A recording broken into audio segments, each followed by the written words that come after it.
Welcome, welcome everyone to another episode of Owning Her Health. This is episode 31. I can't believe it. And we're still trudging a little bit through the fall, getting closer and closer to winter time. I have on this episode a wonderful goddess, Amy Wheeler. She is a doctor of psychology. She's a PhD in psychology. And over the last 25 years, Amy's main purpose has been to educate people in yoga, psychology, and wellness. So she also is a powerhouse over at the C-IAYT, which those of you who are not in yoga therapy circles might not know, but that is the International Association of Yoga Therapists, and that's where we crossed paths. She's been on the board and instrumental in working together. I met her not this past summer, but the summer before, when I and a handful others, about 5 or 6 of us, licensed healthcare providers, went to the board with a formal program to get a special interest group started with the C-IAYT to align with, those of us who are aligned with the C-IAYT see no threat in building and supporting their mission to actually establish some criteria and educational standards and outline what is a yoga therapist. So that's where we met. And her background is, having worked with many elite level athletes, including the Los Angeles Lakers, various professional athletic teams, 5 U.S. Olympic national teams, in addition to what she's doing right now in her trainings, her optimal state of living, getting a yoga mental health specialist, 300-hour training. I mean, she is there doing the bridge building. That's why I love her, giving, continuing ed to mental health professionals and nurses, as well as physical therapists, occupational therapists, other body workers who are interested in having a little bit more of the experience through the eyes of a PhD in psychology. So Amy was really happy to be on my podcast here, which warmed my heart. I didn't realize when I asked her, but she soon became a fan, and so I'm so excited because she has a lot of work that she does now with women's health and looking into that holistic women's health.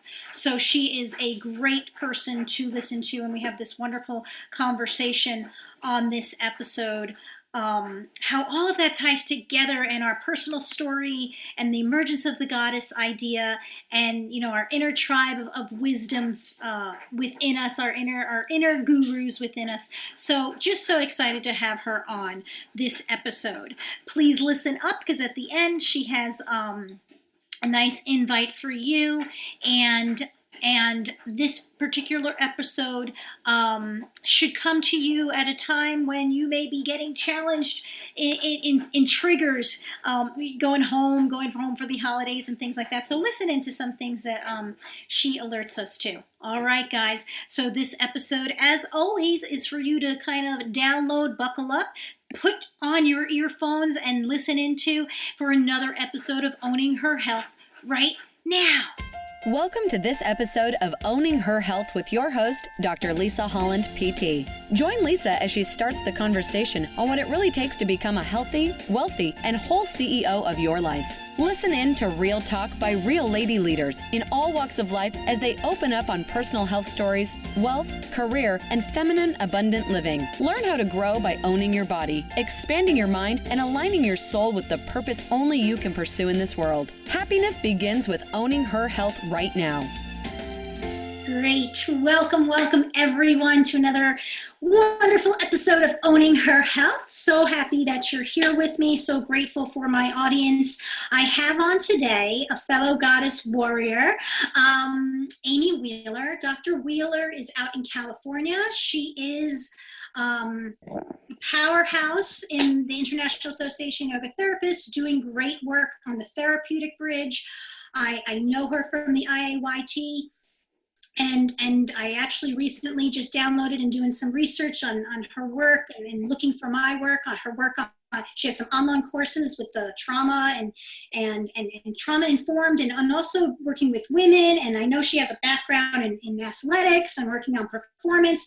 And she had her educational psychology is where her doctorate is done, and I know she's used that a lot for the mind through the body. And those of you who follow me or have worked with me know that I'm all about approaching the body through the mind. How I ended up as a physical therapist, I think my soul was just trying to learn the other side. I don't know, but I'm so excited to have you on, Amy. Thank you so much for being here. Why don't you give everyone an idea of who you are, where you are, what you're doing? Great. Good morning, Lisa. Good morning, everyone.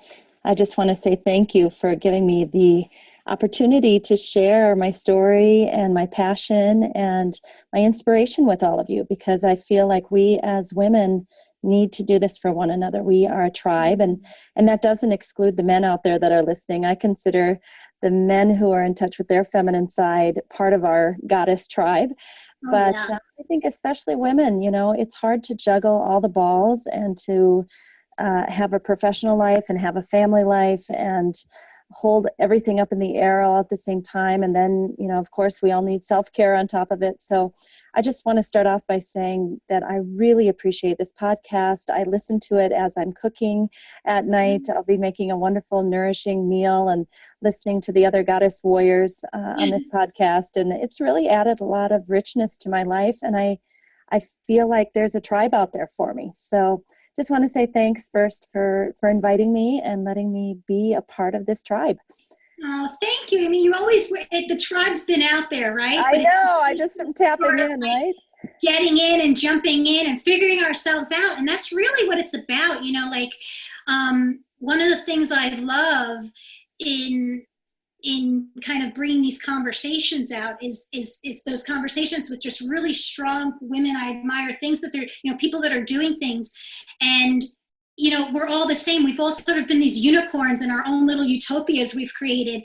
And now there's these platforms with technology and just us just getting together, and honestly us finding ourselves enough to be confident to say, hey, I don't have to work so hard. I spent a decade trying to put me down in the words of everybody else understanding me. And I'm like, you know what? I'm just going to teach you this new thing. So I think we're able to finally start seeing each other. So I appreciate so much that you're finding joy out of that. And that's how it works. That's the abundance mentality. That's the way it's going to be just increasing. Right now we're connected across the country. I'm in Charlotte, North Carolina. You're out in California. And all that energy between us right now, anyone could absorb. So thank you so much. I want us to start out with that, a little bit in owning your health and in that journey to get to where you are right now, saying the words that you're saying right now. Tell us a little bit about that. Is there any influence, especially, maybe in your past or something that was more recent that really got you on owning your health? Maybe even, because I know you're like me and many others that I feature, flip that into a business, some sort of way to make your wealth in the world, your power in the world. Where was that story coming from? I'd love to share that with you. I have to go all the way back to my childhood. I was the youngest of 6 children, and my father was a Lutheran minister in a very small town in the Midwest in Iowa. And honestly, there was no abundance mentality. I come from a Danish, Swedish background, which is you have to work hard. You have to dig for the potatoes, in the ground and save up your pennies for a rainy day and really just keep your nose down, to the ground and every day just work. And I have that in me. That is definitely a part of me. That's how I grew up. That's who I am. And I probably will always have that kind of good, hard work ethic. But what I discovered in the last 10 years is that there are more ways to gain abundance and gain connection and gain financial stability and gain beautiful relationships and richness in life than just working your little butt off. And it's actually is energetic. It's, for me, I'm not a super new age person, but I'm starting to really see how what you think actually does impact your physical reality. And that's not to say that some of us don't have obstacles that are not you're not able to overcome through, you know, manifestation in the mind, but a lot of my work has been changing my reality and understanding that if I connect with the right people, if I let my light shine, if I stay true to myself and really check in with my physical somatic body to understand if this is the right opportunity for me or not the right opportunity for me, all those things are part of me finding my way through this life. So I'll just tell you a little story.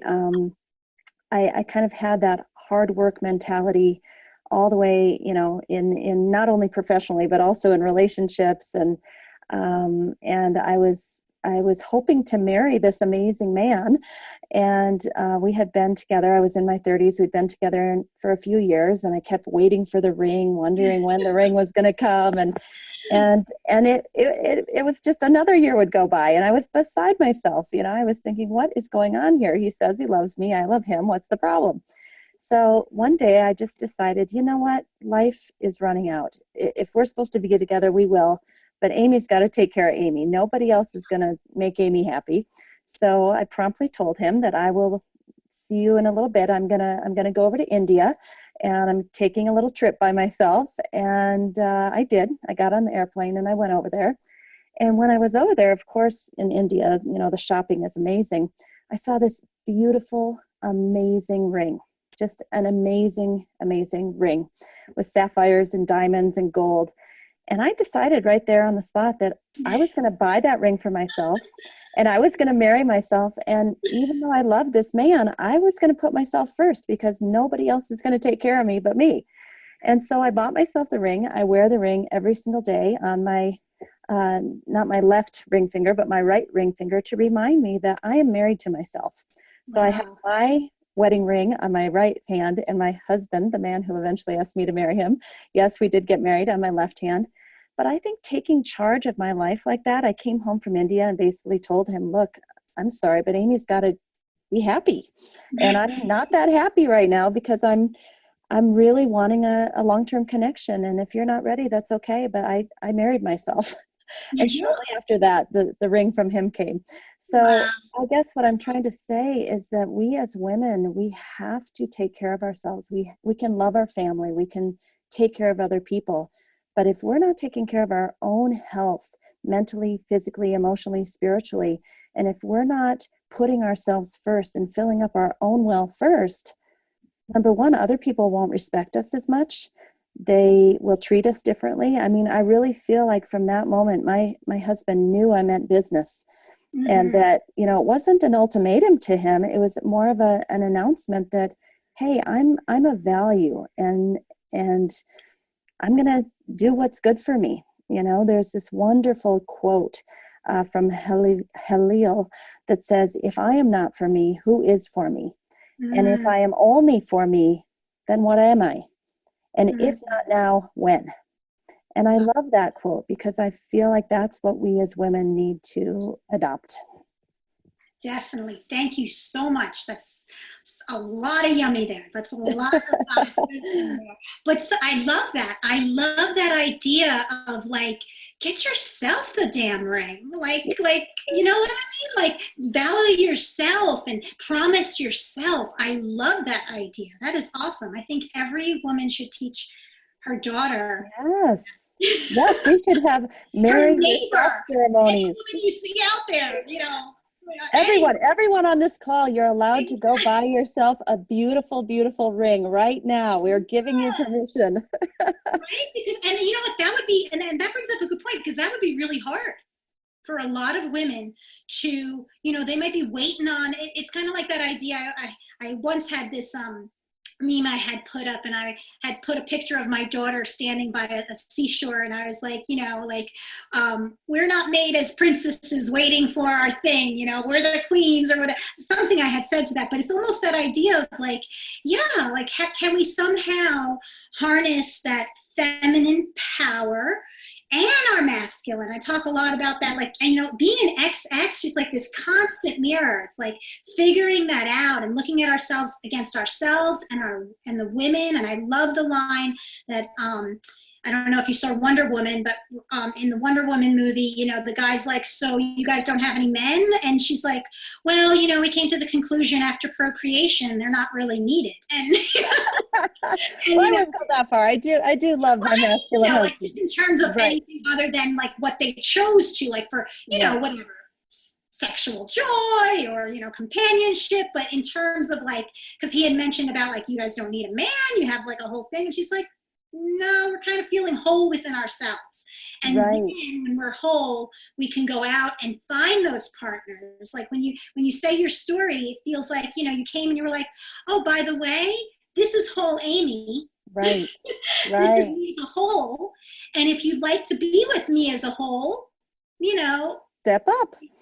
Here's the deal. Can I say something about that? Because there are ancient civilizations that actually were matriarchal societies that took care of all their own needs, and the nomadic men would come and go through the different matriarchal societies. And if the man was no longer helpful in that society, they basically said, you're free to move on.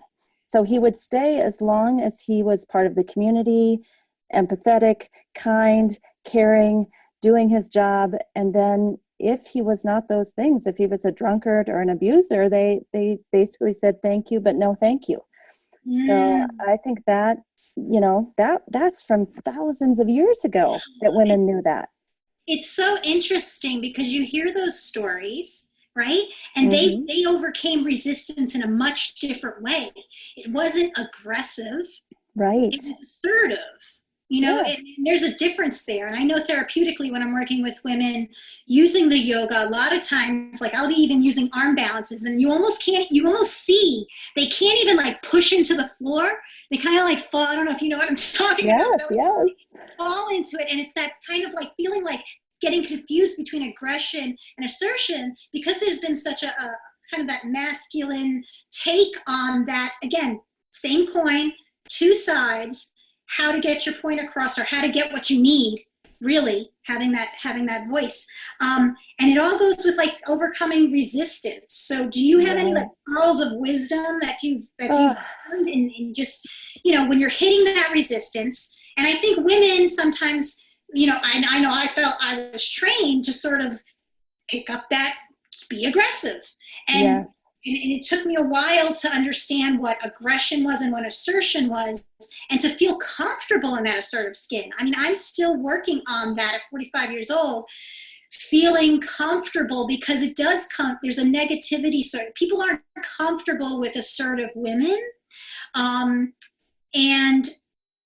I think that's got to change, but like, do you have any words of wisdom when you're meeting with resistance, either in the work you're trying to do or anything? Yes, I have been in academia. This is my 21st year as a college professor at California State University. Yes. And it's a man's world. And I've been part of many other organizations that are also the man's world. And I've really struggled with that. And I think in my younger years, when I was more insecure, I got aggressive. When I felt I wasn't seen, I wasn't heard, I wasn't taken seriously, I was called sweetheart by my boss. I was, sexually harassed by many, many people at work.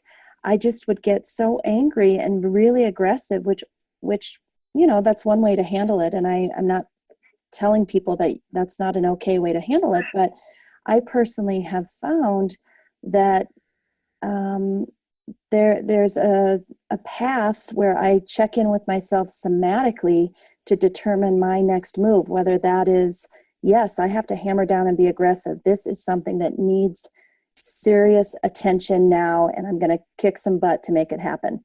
Versus, when am I going to use my more feminine aspects of kindness, communication, awareness, authenticity, emotional control, empathy, and when do I want to kind of ride that wave and take care of things that way? So I feel more whole now because I have both sides of that coin you're talking about, and I can be very conscious when to kick butt and when to step back and kind of sit back and breathe for a minute and make a very, very conscious decision about what I want to do. And, I think that's come through my women mentors. I have a few women in my life who are in their 70s. They've been around the block in the boys club for 40 years, and they have coached me.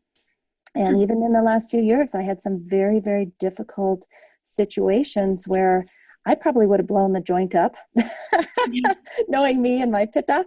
But I was coached by them. Let's sit back. Let's breathe. Let's watch the wave arrive. And at the precise moment, let's stick the knife in the heart. Right. You know what I mean? Like It was painful to sit for 3 weeks and wait for the situation to come to the head and not blow it up, and just wait till that moment. And then at the precise time, go and poke one little prick in the hot air balloon and watch it deflate, and be very intelligent about my actions. So I'm still learning. I have a whole lot of years to perfect this, but I feel like I'm on the right track now. Yeah, it sounds great. And you brought up a really great little nugget there with, that's our benefit, like just I think in the corporate world, or, you're talking academia, but, corporate world, government, all of these, me with healthcare, it's this, and that's our beauty, which again, can we understand that when you do use those feminine attributes and you wait, it's like the ability to number one, make strategic partnerships. Right. So that, the smartest women are the ones that say, hey, I don't need to be the one at the top of that mountain. I'm going to come up with my sisters, and everybody's really good at one thing or whatever, and we're going to take care of everything together so that I don't have to do all of that constantly. Like, why not? Can I say 2 words to that? Hell yeah. Yeah, and getting that, and to some extent, there's like a wound there that somewhere along the line that became a no-no, and we sort of said, no, we have to make sure, everybody else, we push everybody else up, and yes, we might get squished in the process, but that's okay because we're pushing everybody else up, and then I don't know who the heck's supposed to take the shovel and pick us up off the floor, but somewhere along the line that sort of, I'm not quite sure, but there's a lesson in that. Maybe it was seen as too much influence of that not being valuable, that being a vulnerability, but like you said, it's a strength. It is like, I'm only going to have to do the energy of like pop that balloon. Yes, if I can be strong enough to not blow a gasket right now, to listen, to take, right. To receive, as I am naturally made to do. I'm a receiver, and what I do with that and push that forth, teaching the strength in that, and that's very powerful, and that's, I think, might have gotten the label as sneaky or conniving, whereas almost like guys that do that, they get like strategic and like, ooh, look at how strategic they were, or how smart they were in building that, and they really are leadership skills. It's not management. They're managers. And I'm not trying to be sneaky.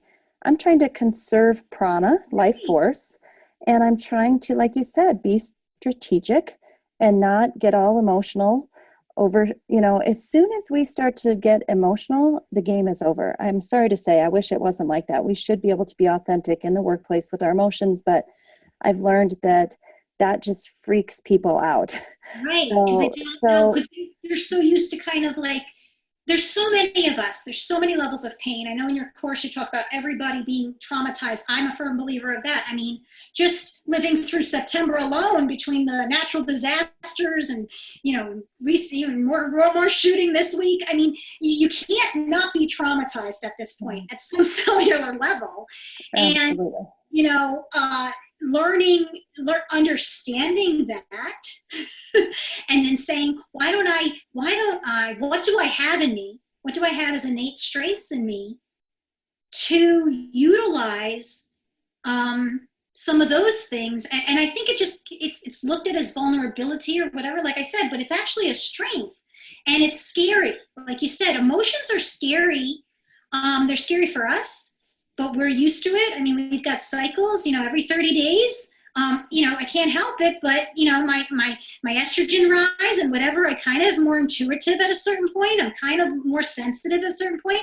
I kind of am the water.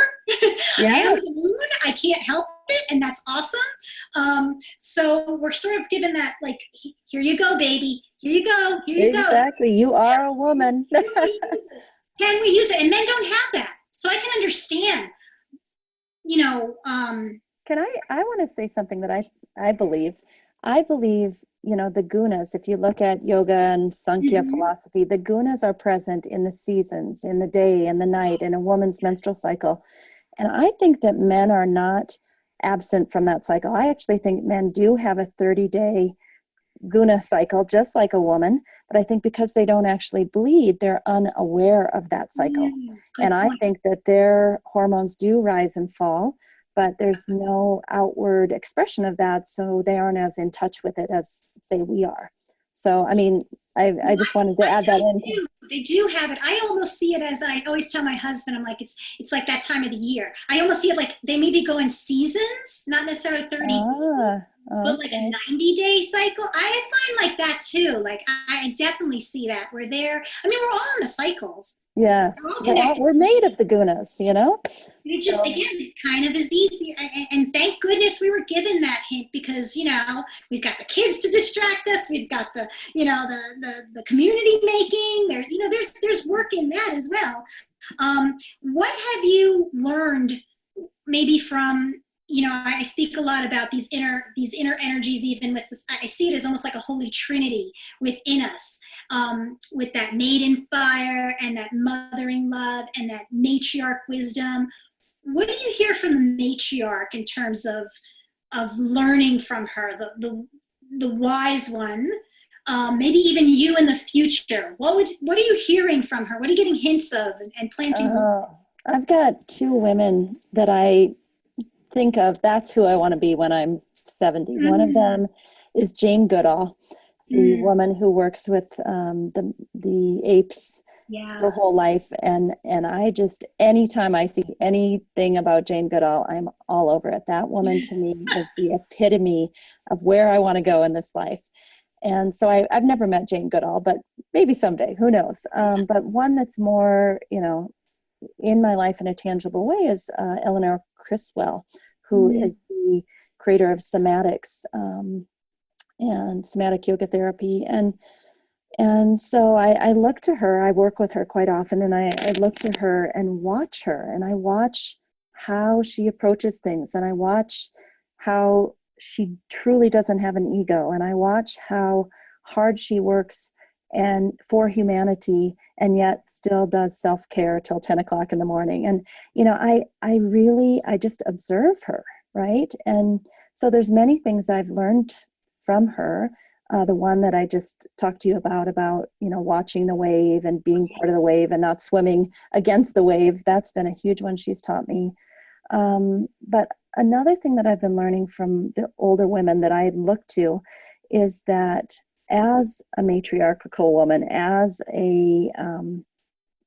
someone who thinks of herself almost as Mother Earth and is a caretaker of humanity, um, I really have to be careful not to give it all away. I've worked really, really hard to get where I am. I have come from a very poor family, and I've pulled myself up by my bootstraps every day for 47 years.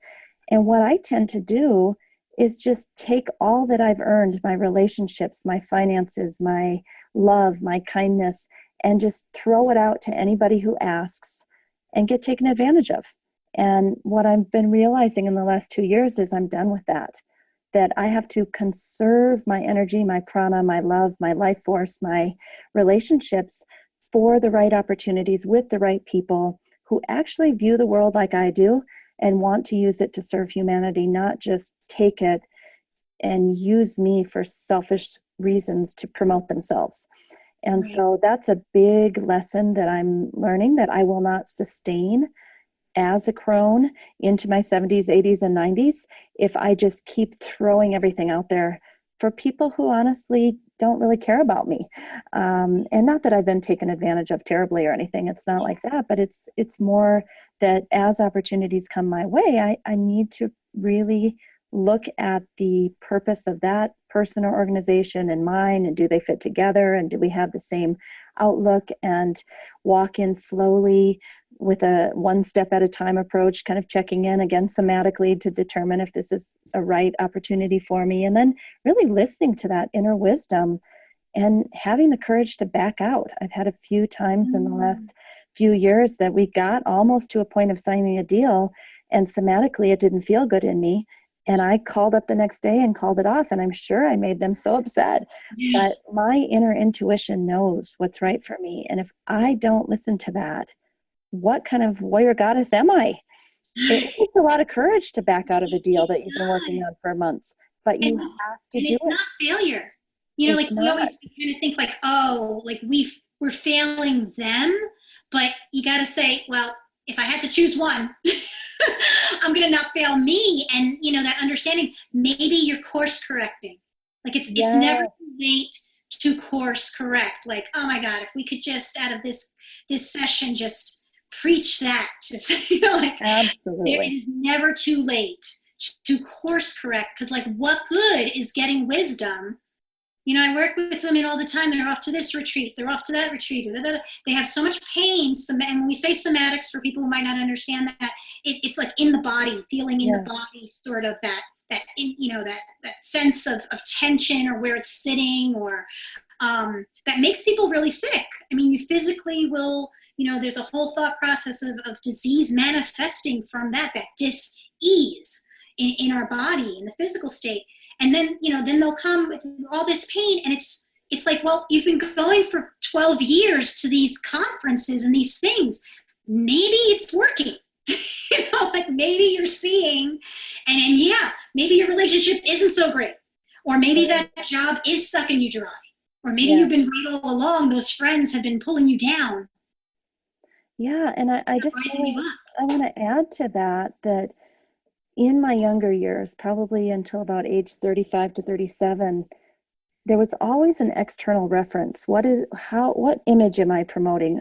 What does so-and-so want from me? How can I impress people with my talents? How can I look prettier so that I'll get XYZ? How can I basically use this external reference point to give me feedback about who I am and how I should be in the world? And I would say late 30s, early 40s, I started saying, wait a minute, that is not correct. That I need to have an internal compass for who I am, what I want. Who knows better than me what my life purpose is? Who knows better than me what the right route for me to take is? The man that I want to marry, the job I want to take.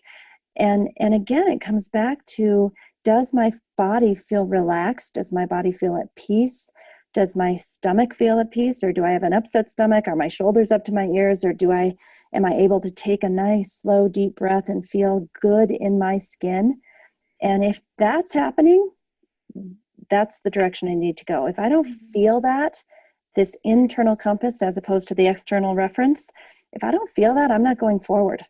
I meditate every day for a long time and check in with myself and say, okay, what's your internal feeling say about this? And sometimes my head and my somatic body will argue, because my head is like, oh, but that's such a great thing, you should be doing that. And my somatic body is like, oh no, you shouldn't be doing that. And my somatic body has to convince my head, like, we've been over this more than a few times. The head does not understand what the body understands. So I've really just decided to have this internal reference point and use it as my decision maker. Beautiful. Thank you so much for that. So Amy, where can we find more of you? What are you doing right now that we can work with you? Because I think there's probably going to be some people that are saying, oh, I want to learn yoga from Amy, or I want to, she works with psychology. She sounds like she's got her, her head on straight. Her body on straight. Her body in tune with this. Where can we find you? What are you doing right now? Where's the best to connect with you? Well, my website, www.amywheeler, AMYWHEELER, amywheeler.com, is where all of my programs are. And, My main focus is women's health and psychology and helping women to understand this somatic experience that I've been describing and helping them to understand how their thoughts and feelings connect with that. And basically, I do it through the modality, if you want to call it that, or the profession of yoga therapy. And I do everything from weekend programs for nurses, teachers, psychologists, healthcare professionals, where we give them a 30-hour taste of yoga therapy. And that could be in California, or I could go to their hospital or their school and do in-service type things. So there's the shorter things that we're doing, but then we also have 200-hour programs, 300-hour programs, like the one I'm doing at Southern California University of Health Sciences in Whittier, California, where we're doing a 200-hour yoga teacher training for healthcare professionals to bridge that gap where you take a PT or a physician or a psychologist and show them the yoga toolbox and how powerful it is. Now, with the 200-hour training, it's not yoga therapy, it's therapeutic yoga, which is great. And then if they love that and they actually want to become an 800-hour certified C-IAYT yoga therapist, I also offer 3-year programs in yoga therapy where basically 50% of it is online, which is really convenient for busy healthcare professionals and others and moms. And then 50% of it is done in basically 4 8-day modules. So I tried to make it that even if you were international, you could come to the United States for 4 8-day periods, and the rest pretty much could be done distance learning and become a yoga therapist. So it's a broad span, I know, but I feel like it's a stair step where you could do an in-service for 3 hours, do a weekend, do a 200-hour course, do a 500-hour course, or do an 800-hour course. And basically that I've tried to provide that whole span, and I want to, over the years, take people up the staircase. That sounds awesome. And I know your program's Optimal State of Living, right? Yes. That's kind of the rebrand that we've done, because I feel like when we call it yoga, people automatically in their minds have this idea, oh, I can't do yoga, or yoga is putting my foot behind my head.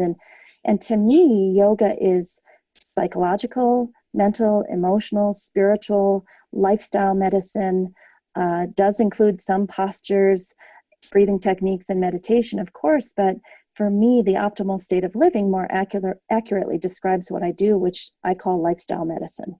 Yes, and I'm right there with you. And that's a hard thing, It's what you're describing is that classical yogi teacher guiding you. They were the first. I always tell everybody, look, the guru was the first life coach, first health coach, Right. First behavioral coach. Like it all wrapped up in that, call it whatever you want. You want to call it biopsychosocial, spiritual. You want to call it mind, body, medicine. But it's about life. Right. It's like life school. Absolutely. So applied to whatever the heck you're doing around. But that sounds awesome. And I will have all of Amy's information in the show notes. And she's being so awesome to give our listeners a link to a little free taste. Why don't you tell us a little bit about that? Sure. So we have many, many workshops online, but the one that I'd like to share with our listeners today is a yoga therapy for women's health, because I think that goes with our topic. And so I'll give the coupon code and the website for Lisette to put in the show notes. But if for some reason you're not able to read that, maybe you're just listening to this podcast, feel free to email the email yoga@amywheeler.com, yoga@amywheeler.com, and just say, hey, I listened to Lisette Howard and Amy Wheeler on a podcast, and I'm really interested in the women's health yoga therapy 2.5-hour workshop, and could you please send me the coupon code, and we'll be happy to send that to you. Thank you so much, because I think that will be so valuable, because gosh, there's just so much there, that book or 2 or 3, if I ever get them out of me and into these things about this. There's so much there, the subtle body, so much. So I thank you, Amy, for all of your work and all of the stuff you do and for being here with us. Like I said, I will have ways to connect with her. You can look at the lips and show notes on my social media. That'll be a direct link there. If you're listening on iTunes, she gave you a couple websites on there that you can connect with her, connect with me. We'll get you the information. Thank you so much for everything, and have a wonderful rest of your day out in California. Be blessed. And for everyone listening, thank you so much for being here. We'll see you next time on Owning Her Health. Thank you for listening into this episode of Owning Her Health with Dr. Lisa Holland, PT. To learn more about her personal and professional development service, visit her online at drlisahollandpt.com.